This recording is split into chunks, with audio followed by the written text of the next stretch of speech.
আজকে আমি রুই মাছ দিয়ে বেগুন দিয়ে আলু দিয়ে ঝোল করব বন্ধুরা। তাই এই রেসিপিটা আমার বাবা যেহেতু বাংলাদেশের মানুষ, তো তাই আমার বাবার কাছ থেকে একটু রেসিপিটা জানতে চাইছি। তা বাবা বলো, বাবু বলো তো কিভাবে রেসিপিটা করব। মাছটা রুই মাছের কাটবি, কাটার করে নুন দিয়ে ওটাকে ধুবি। নুন দিয়া ধুমু কেন? হ্যাঁ, নুন দিয়ে ধুলে মাছের লালাটা কেটে যায়।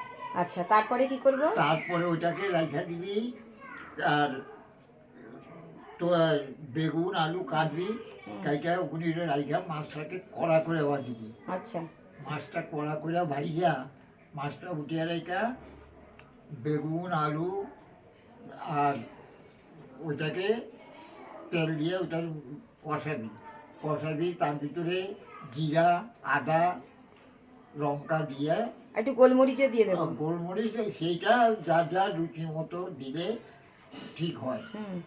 তারপরে সেটা করিয়া ভাজা হলে জল দিয়ে ঝোলটাকে ফুটিয়ে তারপরে মাছটা দিবি। ঝোল ফুটলে মাছটা দেবো। হ্যাঁ, ঝোলটা ফুটলে মাছটা দিবি। তারপরে ধনিয়া পাতা দিমু। তার ধনিয়া পাতা নামাইবার আগে দিয়া কাইটা ছোটো ছোটো করে কাইটা সরিয়ে দিয়া ঝোলটাকে ঢাকা দিয়ে নামিয়ে। আচ্ছা, একটু ঝোল করুম না মাখা মাখা?